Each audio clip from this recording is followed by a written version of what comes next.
the main line in my fight with the British, his forces begin to attempt a melee charge, but they break before they can make contact, thus clearing all main resistance for the British, leaving only mopping up to do.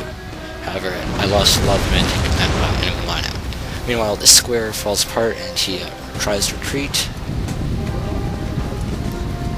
And the Russians have just taken the hill and are overrunning the rear echelon forces of Huntsman, while he turns skirmishers, which were down in my fight with the British, around in preparation for the oncoming assault. I was moving my howitzers in closer to the fight, but now I'll have to unlimber them and begin shelling the enemy on the hill.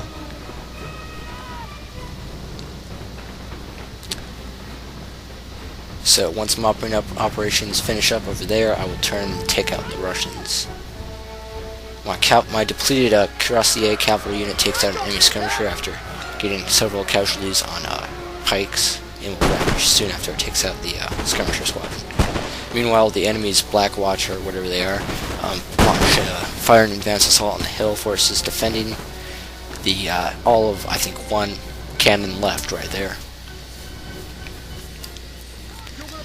So yeah, fire and advance is rather interesting. Apparently he did the targeted version, which after they all fire their ranks, they will melee charge my guys.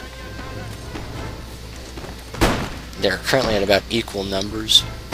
However, I do have the hill advantage, and he is a bit tired. So once he gets in range, I order a melee charge myself for a nice downhill bonus, and kill probably about 15 or 20 of the men right there. And thus begins a melee fight for the one very important artillery piece. My general sits there pretty, is mopping up, finishes up all the British guys in the basin, and my forces will soon be free to turn around to help my ally take care of the Russian who has taken the hill.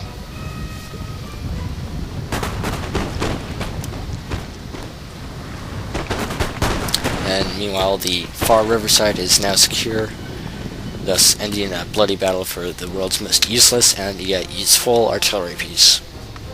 Because I only dedicated, I think, 2 cavalry and an infantry unit, whereas he lost, I think, 3 cavalry units, a skirmisher, and a guard unit of some sort. Over here, the enemy skirmishers advance on Huntsman. Not sure why, but that's what they did. Under artillery fire too, of course. Meanwhile, my most not very useful howitzers in this game, they were just too slow to actually get to the battle since I had to go so far with the fight. Yeah, they were basically not very involved, but they're just shelling the enemy right now, doing some modicum of damage. And that unit routes momentarily. There it goes. So that basically is it for the enemy forces. There's only 1 or 2 units remaining that need to be routed. And yes, that is a very bloody battle for the hill there. A good game to my opponent, and a very good game with my ally, Huntsman.